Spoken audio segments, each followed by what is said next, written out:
I was asking Lord, your people will be out there, uh, you know, since this is the first week of the month, Lord, let not Lord, help me to get the message that you have. Let me to help me to get the word. Let me help me to understand the word that you have. Help me to deliver the word that you have for your people. And Lord spoke to me about certain things which I'm going to share to you. So this July is very special. How many of you believe it? Why? Any specific reason? Yes, we do have specific reasons. There is one common reason. 50% of the year is over. Amen? Right. So, the next 50% is what we have. So, the start of the year 2014, you have taken a lot of promises, a lot of resolutions. So, here's the time to analyze how far we have reached, how far we are in the dedications that we have taken. So, have we paused from the resolutions that we have taken, or have we stopped, or have we not yet started towards the resolution that we have taken? Resolution meaning the purpose of God, the purpose that God has in our life. So, before going on to that, I want to understand one. I want to know the understanding that we have here. How many of us want to go to heaven, or how many of us believe there is a heaven? Maybe a strange and odd question, because nowadays people have started preaching that there is no heaven, for your kind of information. So we need to be very much aware, we need to be very much cautious, about the preachings that we are listening to. We need to know, we need to have the basics to analyze which are good doctrines and which are false doctrines. The key verse that we are going to see today is Philippians 3:14.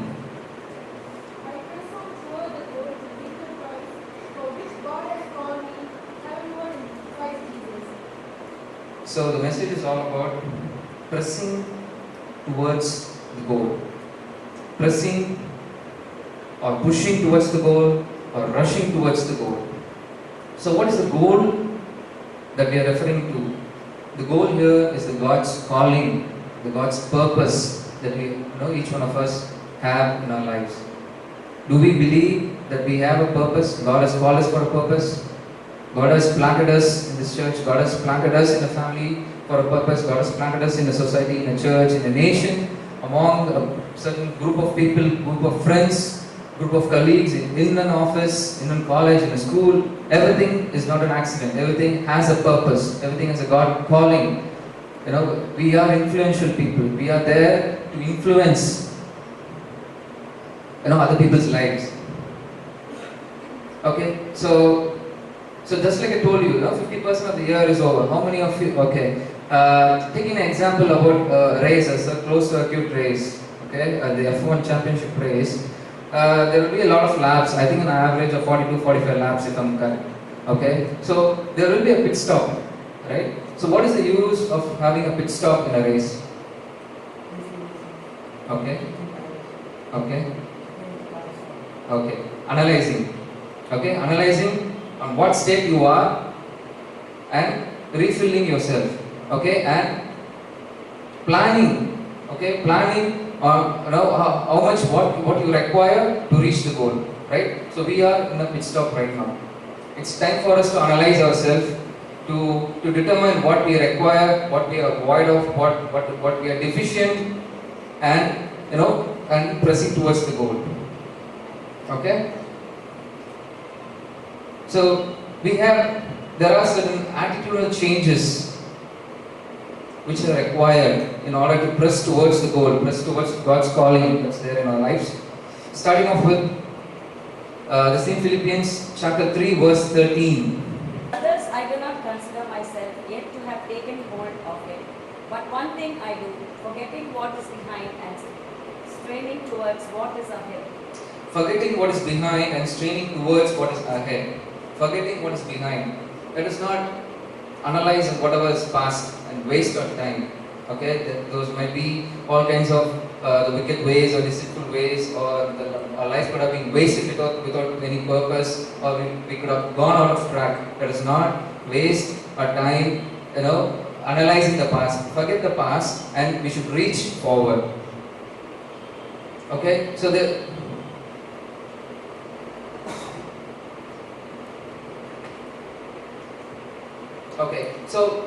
the past meaning, there are two kinds. The first was, the wicked ways, that we are the off track things that we would have, that would have taken us out of track. The next is another important thing, which is, little things. Might be we would have started off with some things, for God. We would have started little things, little tasks for God. On reaching 10% of it, we'll have a self-satisfaction. We'll develop a self-satisfaction, and we would stop. We would lose our momentum, the speed that you had, the wanting we had at the start of ministry, or whatever dedication we had for Christ. Early stages we might have done that wholeheartedly. As time passed by, on seeing some results, some fruits, we would have started slowing down, stopping for a celebration, I would say. So we should be aware of it. Once you started, never stop. Okay, you should not have a self-satisfaction or a satisfaction within yourself. And the next attitudinal change that is expected is in the same chapter, Philippians, verse 12. The first part of verse 12. Not that I have already obtained all this, or have already been made perfect. That's fine. So the second attitudinal change expected here is continuous perfection. So the verse here says, not that I have already obtained all this, or already been made perfect. Nowadays we become judges in our own eyes. We judge ourselves, we judge people around us. So it's not about thinking that I'm already perfect. It is continuous perfection. Every process has a continuous perfection. So you should never be saturated or satisfied in your own understanding. And number two, there is no end to spiritual growth unless and until you see heaven. Okay, I want to share to you one of the concepts that we have in our IT industry, in IS industry. It's called ITIL concept. Okay, every process that we have, any existing process or any process that we want to start off with, any business, you'll have four stages. The first stage, strategy, planning the resources, planning whatever you want, planning the finances, planning the admin, the back end, the support, planning the infrastructure, strategy. Number two, transition. So you'll have a dry run period wherein before starting the actual business, you'll check, you'll have a kind of a check as to see if all the devices are working properly, if all the servers or all back-end devices, all operations are working properly. That's called a transition period from a start stage to make it run. And then we have the operation stage where we have the normal operation as expected. The fourth is the important stage here. It's called CSI. Continuous Service Improvement, meaning the operation doesn't, once the operation has been ticked off, you'll introduce a lot of measures and a lot of new methodologies to analyze and understand if we have the optimum output out of it, or if there are any better practices that is required. For a normal process in this world, for a business, if there is a CSI process, why not for us, for our life? A thing that can determine people around us. Why not we have a continuous perfection, a spiritual perfection? Why not we analyze ourselves every day morning when we get up to analyze ourselves, to let go all the bad practices and start off with with new ones. And the third attitudinal change expected is, can we read Hebrews 6:11? We want each of you to show this same diligence to the very end in order to make your hope sure. Same diligence till the end. Same commitment till the end.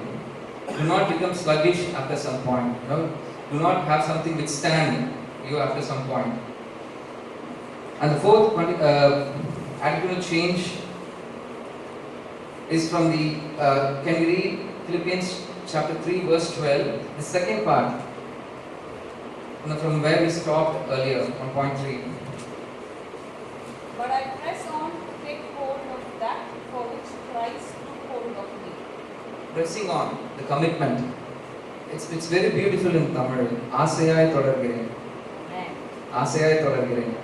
Meaning with wholehearted, with so much of love. Asayai, I think that adds more depth to what we're talking about. Okay, maybe in English it's not up to that. So it's in commitment. It's a wholehearted commitment that we have, that we should have. Okay? So holding on to what God has held us, having a love for God, having a love for His purpose, having a commitment with Him, a purpose-driven life, I would say.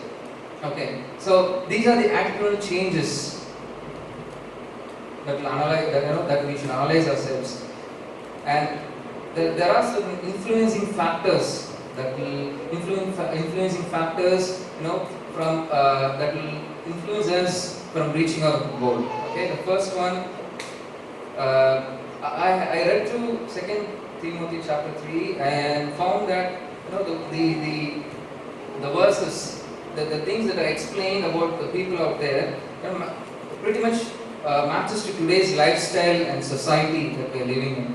Okay, the chapter 1, verse 1 to 5 explains about the people, the society, and the church, how they were, how they are, having their own understanding, having their own ways. Okay, if you find time, go home and read it out. Okay, so the influencing factors that I want to highlight is on chapter 7, verse 7. Always learning, but never able to acquire the truth. Always learning and never understanding. Meaning, we are physically present and mentally absent. Meaning, you sit there but with a closed heart. You're not willing to learn. You listen to everything. You just want to sit there, but you're not taking things to your heart. You're not putting things to practice. Okay? Not doing things wholeheartedly. And verse 8. Just as James and Jambres opposed Moses, so also these men opposed the truth. Opposing the truth doesn't mean here. In another version it says resisting the truth. Okay, more or less the same. I would say moving away from truth, diverting from truth, not necessarily opposing the truth. Okay, let the other people they'll do that. But for us, we as Christians, we divert from the truth. Okay, that is also another way of resisting the truth. I would say the why not attitude that we have built nowadays. Why not do this? Why not? Why not? Why not? I would say for all the why nots, what if God gets angry on? What if kindles the anger that God? What if it stops the blessings God has in your life? What if it blocks the purpose? What if it takes you out of the purpose? Amen. Amen. So for all the why nots, it's not why not. Christian life is not a trial and error. God has called us for a purpose. Nothing is an accident in Christian life. Everything has a purpose. God has planted you. In due time, there is a time and motion. So much things. There are so much things involved. So much things are linked within. When you consider a Christian life. And the third influencing factor, verse 14. But as for you, continue in what you have learned and have become convinced of, because you know those from whom you learned it. It says, in another version, it says unshaken, nilaithu iru. Meaning, you learn something, maybe your parents should have planted a lot of foundation verses, foundation truths, foundation, practices, or I would say, qualities, foundational qualities of a Christian. They would have asked us to read Bible every day, to meditate, to talk, to pray, to be thankful, to be obedient. It's not that when you learn something, you shouldn't leave off the old practice. It's like a foundation of which you build every brick after brick. Okay? So we should first learn. Number 2, we should be unshaken. Nilaithu irukka vendum. And practice nilaithu irukka vendum, meaning you should continue in the things that were learned, practicing the things that were learned. So it's like you practice the things that are learned, and you learn a new thing, practice it. So you add it to the existing things that you already practice, and just like I told you, it's a continuous process. That's how it should be. It's not like leaving off the old things, okay? It should add on. The new practices, the new learnings that we come across, it should be an add-on. Okay? So the first thing was about the attitudinal changes that will help us push or press towards the goal, and the influencing factors that can hinder or help us towards the goal. And the third thing is the approach which is required to push us towards the goal. Okay? The first approach is, can we read Ephesians chapter 5 verse 16? Redeeming the time because the days are evil. Utilizing the time efficiently because the days are evil. It's not like tomorrow, you can do it tomorrow, postpone it tomorrow, who knows? There could be time where Bible says that there will be times wherein Bible will be snatched away from us. So unless and until we meditate and have the word within us, it's of no use. So how we live, what is our lifestyle, how are our priorities, what are the priorities, the priority list that we have, where do we have the will and purpose of the Lord, and making the most of every opportunity that we have. Paul says, "Samayam vaithalum vaikavatalum." Tiruvasanathai solla vendum.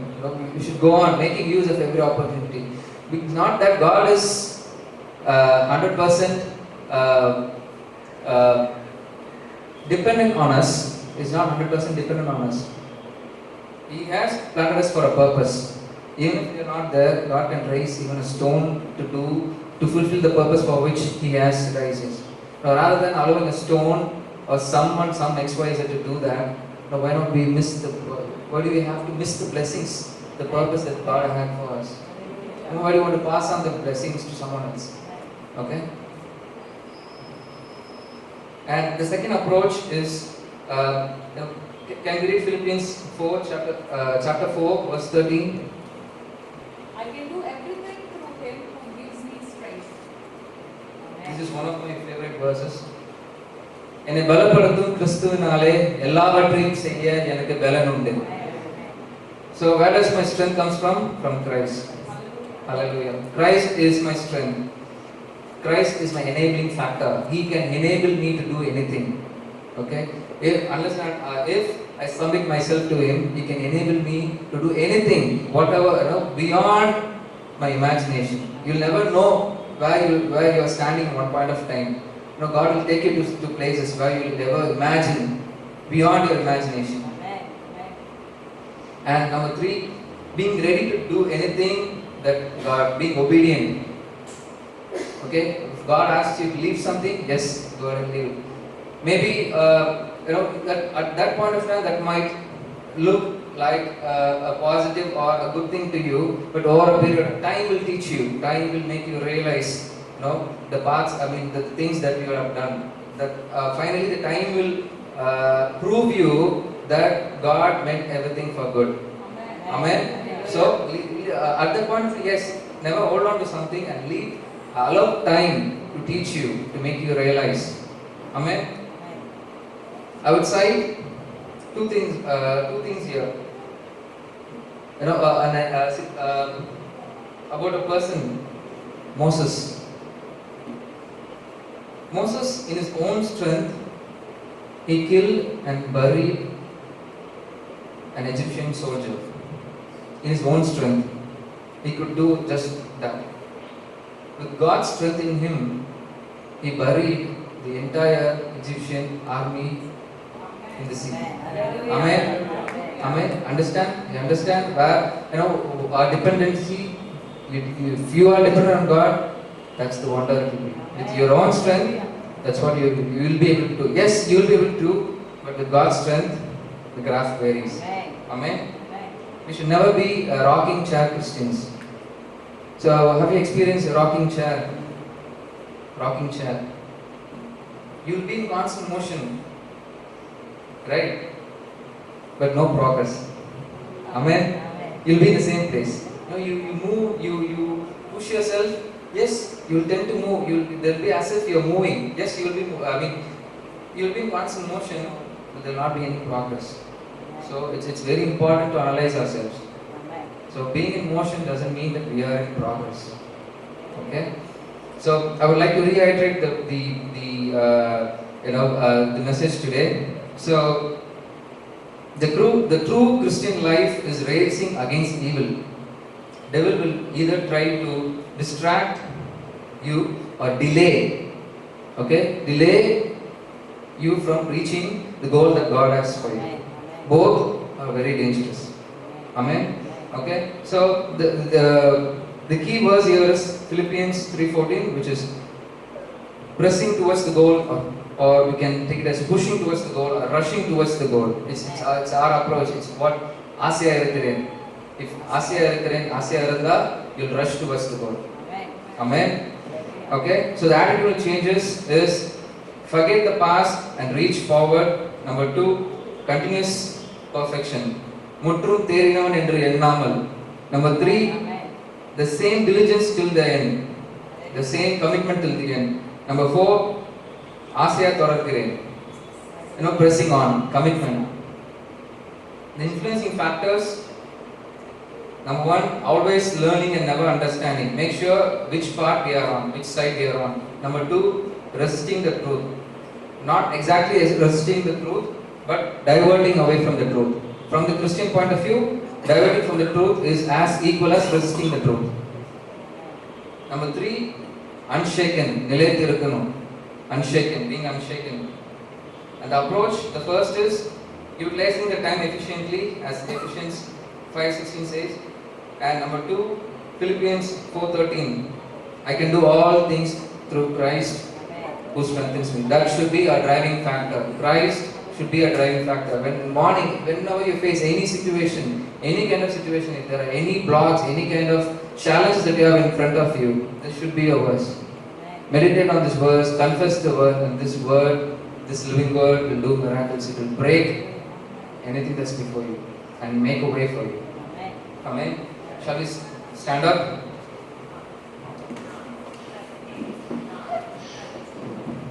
Let's pray. Heavenly Father, we thank you for this evening, Lord. Thank you for giving us yet an opportunity to be in your presence, Lord, to meditate on your word, to analyze ourselves, Lord. There are so much of people who don't have the time to stop and analyze themselves, to analyze whether they are on the right track or not, Lord. But you have given us an opportunity. Lord, in this July month, help us to analyze ourselves, Lord, to help us to stop all the evil practices, or stop all the practices that were diverting us from reaching the goal that you have in our life, the purpose that you have in your life, Lord. Help us to analyze ourselves, Lord. Lord, help us to stand firm in your word, Lord. Lord, help us to press towards the goal that you have for us. Help us to rush towards the goal for us, Lord. Lord, help us to have a commitment with you, Lord.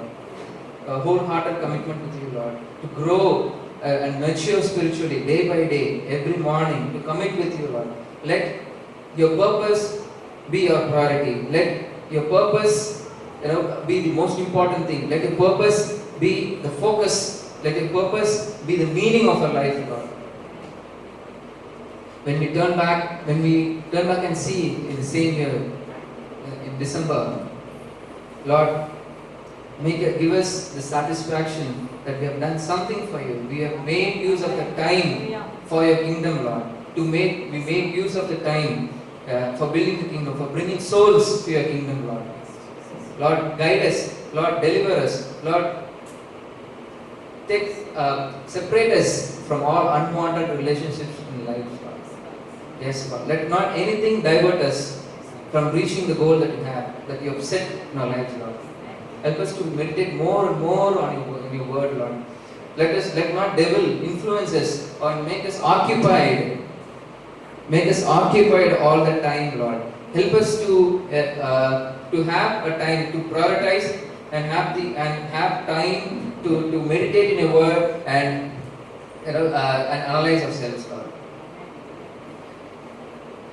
Bless this week, the month, the rest part of the year, Lord. We ask everything in the precious name.